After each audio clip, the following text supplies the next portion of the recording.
ये आकाशवाणी रायपुर है। छत्तीसगढ़ी समाचार बुलेटिन के संग ललित साहू के जय जोहार। अब सुनाओ आज के प्रमुख समाचार। छत्तीसगढ़ विधानसभा में बजट सत्र के दूसरे दिन आज राज्य में बिगड़त कानून व्यवस्था ला लेके प्रमुख विपक्षी दल भाजपा के सदस्य मन ह सदन में शोर शराबा करीन। मुख्यमंत्री ह महाराष्ट्र में कोरोना के बढ़त मामला ला देखत राजधानी रायपुर के हवाई अड्डा और महाराष्ट्र के सीमा में कोरोना के थर्मल स्क्रीनिंग करे के दिशा निर्देश अधिकारी मन ला दे हे और राज्य सरकार डाहर ले शिक्षक मन के सीधी भर्ती के प्रक्रिया ला शुरू कर दे गे हे।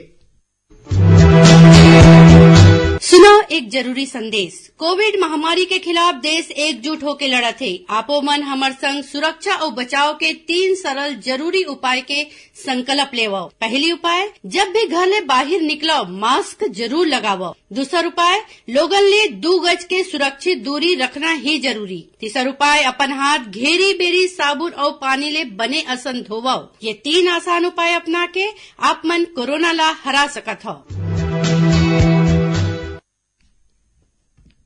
अब समाचार विस्तार ले। छत्तीसगढ़ विधानसभा में बजट सत्र के दूसरे दिन आज राज्य में बिगड़त कानून व्यवस्था ला लेके प्रमुख विपक्षी दल भाजपा के सदस्य मन ह सदन में शोर शराबा करीन। शून्यकाल में भाजपा के सदस्य मन ह ए मुद्दा ला उठाइन। सदन में काम रोको प्रस्ताव घलो पेश करेगिस, जेमा चर्चा के बाद विधानसभा अध्यक्ष अस्वीकार कर दीन। विधानसभा अध्यक्ष शोर शराबा ला देखत सदन के कार्यवाही ला 5 मिनट पर रोक देगिस। कार्यवाही ला दोबारा शुरू करेगिस। फिर विपक्षी सदस्य मन ह नाराबाजी करत गर्भगृह में चल दीन। एकर बाद भाजपा के 12 जन विधायक मन ह खुद निलंबित हो गए। एकर पहली स्थगन प्रस्ताव पर सदन में चर्चा करत भाजपा सदस्य बृजमोहन अग्रवाल कहिन कि छत्तीसगढ़ में पहली शांति व्यवस्था रहीन है, फिर आज छत्तीसगढ़ में अपराध बढ़त जात है। राज्य में हत्या अपहरण जैसन कतकोन घटना ह बढ़त जात है। विधायक अजय चंद्राकर, शिवरतन शर्मा और नारायण चंदेल कहिन कि अपराधी मन ला राज्य सरकार ले संरक्षण दे जात है।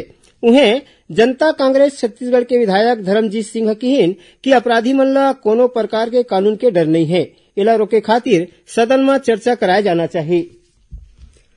पूर्व मुख्यमंत्री डॉक्टर रमन सिंह कहिन कि प्रदेश में पाछू 2 बछर में हत्या, दुष्कर्म और लूटपाट जैसन घटना के 17,000 ले ज्यादा मामला हा आगू आहे। ओमन कहिन कि माओवादी मन के हिम्मत बाढ़ गे है। दंतेवाड़ा और सुकमा जैसन जगह मन के हालत ठीक नहीं है, जेमा पर्यावरण मंत्री मोहम्मद अकबर हा झीरम घटना के जिक्र करीन। जवाब में पूर्व मुख्यमंत्री डॉक्टर रमन सिंह कहिन कि आज राज्य के ये हाल है कि अपराधी मन के जिक्र ला झीरम के साथ करे जात है। ये मामला में मुख्यमंत्री भूपेश बघेल कहिन कि झीरम घटना ला लेके राज्य सरकार हा आज घलो गंभीर है। ये मामला में एसआईटी के एक ठन टीम बनाए गए है और जांच शुरू कर दे गए है। गृह मंत्री ताम्रध्वज साहू चर्चा के जवाब में कहिन कि राज्य में कानून व्यवस्था हा बहुत बढ़िया हवय। ओमन कहिन कि विकासशील समाज में कानून व्यवस्था हा बहुते जरूरी है। एकर पहली सदन में आज दिवंगत पूर्व सदस्य संसदीय सचिव ओम प्रकाश राठिया, अविभाजित मध्य प्रदेश के पूर्व मंत्री भानु प्रताप गुप्ता और पूर्व संसदीय सचिव लक्ष्मण राव और पूर्व विधायक रोशन लाल ला श्रद्धांजलि देगिस। मुख्यमंत्री भूपेश बघेल आज विधानसभा में बछर 2020 और 21 के तृतीय अनुपूरक बजट ला सदन में पेश करीन। ये बजट 505 करोड़ रुपया के हरय। ये बजट ऊपर काली सदन में चर्चा करे जाही। केंद्र सरकार प्रधानमंत्री शहरी आवास योजना कोती ले 56,000 ले ज्यादा मकान मन ला मंजूरी दे है। केंद्रीय आवास और शहरी कार्य मंत्री हरदीप सिंह पुरी कहिन कि बछर 2022 तक 1 करोड़ 12 लाख घर मन के कुल मांग में अब तक करीबन 1 करोड़ 11 लाख मकान मन ला मंजूरी दे गए है। बीजापुर जिला में सुरक्षा बल के टीम डहार ले एक झीन महिला माओवादी के संगे संग 3 जन माओवादी मन ला गिरफ्तार करे गए है।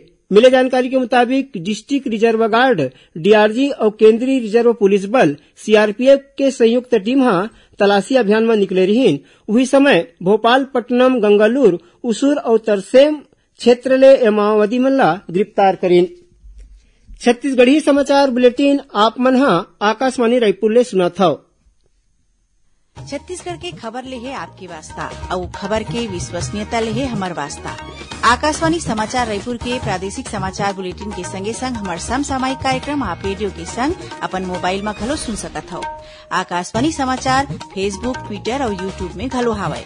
हमार फेसबुक पेज हरे Chhattisgarh news on AIR, Twitter handle CGAIR news और हमार यूट्यूब चैनल हरे छत्तीसगढ़ AIR न्यूज। तो अब रेडियो के संगे संग आपके मोबाइल के माध्यम ले हम आप तक पहुंचत हन। छत्तीसगढ़ के हर खबर पर सुनत रहो आकाशवाणी समाचार। अब आगू बढ़बो बाचे समाचार कुती। प्रधानमंत्री नरेंद्र मोदी हा आज स्वास्थ्य के क्षेत्र में राखे गए एक ठन कार्यक्रम ला संबोधित करीन। ए दौरान उमन कहिन की सरकार हा देश में कोविड के दौरान बहुत कम समय में स्वास्थ्य ऊपर काम करीन। उमन कहिन की सरकारी और निजी क्षेत्र के मिलेजुले प्रयास ले कोरोना जांच बर प्रयोगशाला मन के बहुत बड़े नेटवर्क तैयार करेगी। मुख्यमंत्री भूपेश बघेल महाराष्ट्र में कोरोना के बाढ़त मामला ला देखत राजधानी रायपुर के हवाई अड्डा और महाराष्ट्र के सीमा में कोरोना के थर्मल स्क्रीनिंग करे के निर्देश अधिकारी मन ला दे हे। ओमन कोरोना बीमारी ले बांचे खातिर जरूरी दिशा निर्देश के पालन करे के अपील घलो करीन। राज्य में अभी कोरोना बीमारी के मरीज मन के संख्या 3,11,000 ले ज्यादा हो गए है, जेमा ले करीबन 3,04,000 ले ज्यादा मरीज मन ठीक घलो हो गए है। काली राज्य में 274 जन नवा मरीज पाए गिस। राज्य में अब तक कोरोना ले 3,800 ले ज्यादा लोगन मन के मौत हो गए है। ओती राजनांदगांव जिला के एकठिन प्राइवेट स्कूल के 5 जन शिक्षक और कर्मचारी मन में कोरोना पॉजिटिव पाए गिस। एती कोरिया जिला के मनेन्द्रगढ़ में एकठिन प्राइवेट स्कूल के शिक्षिका और कुछ विद्यार्थी मन में कोरोना पॉजिटिव पा गए है, जेकर सेती स्कूल ला 15 दिन बर बंद कर दे गए है।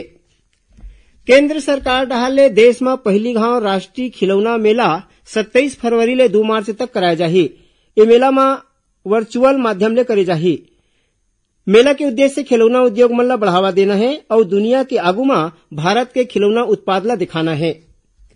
राजनांदगांव में भारतीय जनता पार्टी डहार ले केंद्रीय बजट ऊपर एकठिन संगोष्ठी के कार्यक्रम करेगी।